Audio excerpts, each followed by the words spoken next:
So I finally found a recipe that my family will eat. I'm going to share it with you because it saves a lot of trouble at dinner time. It's called something, you've probably never heard of it. It's called Sloppy Joes. So what you do is you put oil in a pan and you put beef in there and you cook it up for like 5 minutes. And then in a different bowl, you put brown sugar, like a third of a cup brown sugar. We don't have brown sugar, so we add molasses to our sugar and then we crunch that up with a fork. Anyways, so, and then you get half a cup of ketchup and you put that in there, and then 2 tablespoons of mustard and garlic powder and garlic, and a tablespoon of chili powder and salt and pepper. And then you mix that into the beef and you let that cook for 5 minutes, and then you just you make sandwiches with it like tortillas, and you put cheese on it. You melt cheese on it. There you go. Prince William and Prince Harry, and I'm going to be making one of her favourite dishes, Gaelic steaks. I remember sleeping on the Mall outside Buckingham Palace to watch the royal wedding of Prince Charles and Lady Diana Spencer. I was working at the Savoy Hotel in London at the time, and I thought, how cool would it be to be a royal chef and to work in those royal kitchens? When I got home, I applied for a job. Just a few weeks later, there I was in the kitchens having an interview. It was incredible. Buckingham Palace was everything I expected. The interview, I sat with the food and beverage director. He asked me all about cooking. I got the job, just like that. Within 2 weeks, I was working in the kitchens at Buckingham Palace. I started at Buckingham Palace and was then moved to Balmoral Castle. It was at Balmoral Castle where I first met the Queen. It was my afternoon off, and I remember going for a walk along the side of the river. And I looked down the road and I saw this lady walking towards me. Oh, I guess you probably are not interested in my Sloppy Joe recipe then. So, let me try to think of something a little more fancy. Let me think. The most complicated thing that I know how to cook is shepherd's pie. That's pretty English, British, whatever you guys call it. Okay, so you boil some potatoes and you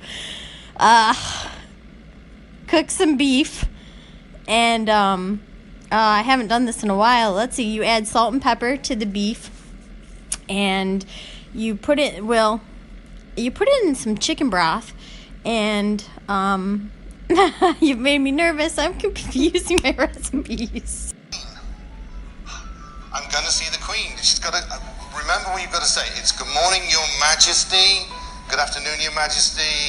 It's bow. You bow. You don't speak to her unless she speaks to you.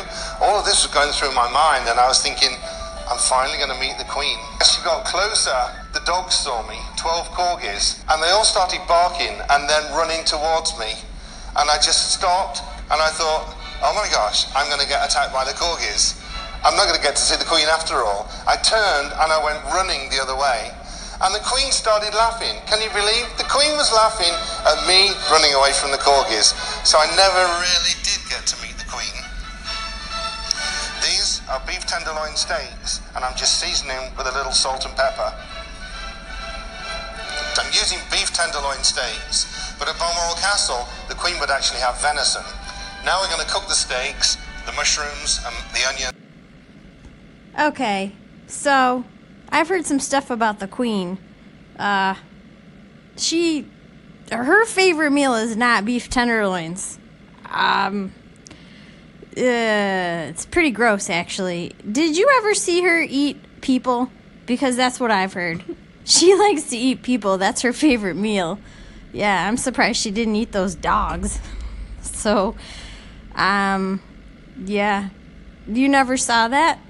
Maybe you never paid attention. Maybe you were in the kitchen for too long and you didn't know that your meals were just what she ate when she wasn't eating, like babies and stuff. So, I don't know. Did you see that when you were there? I gotta know.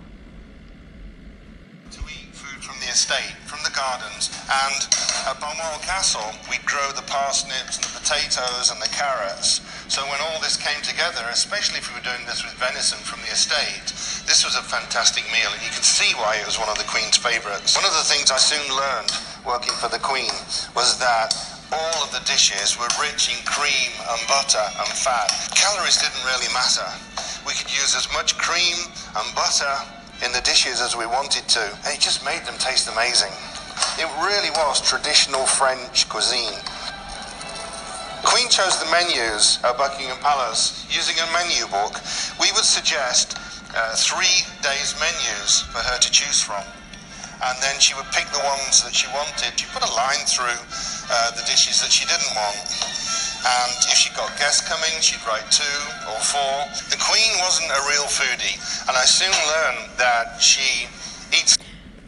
You soon learned that she eats people. The tally marks were she was telling you how many people she was going to eat for when she was ordering people. You didn't answer my question directly. So I asked you a direct question and you came back at me about parsnips and stuff. So I kind of think you can't really talk. Like blink really big if she's eating people. Is she recording you right now? Just blink really big when you talk. If blink big twice if she's eating people. Can you do that when you're talking to me? And then I'll know that that's code for the tally marks is what you're saying is when she's ordering to eat people and with parsnips and mushrooms and Gaelic seasoning. That's what you mean, right? Just blink.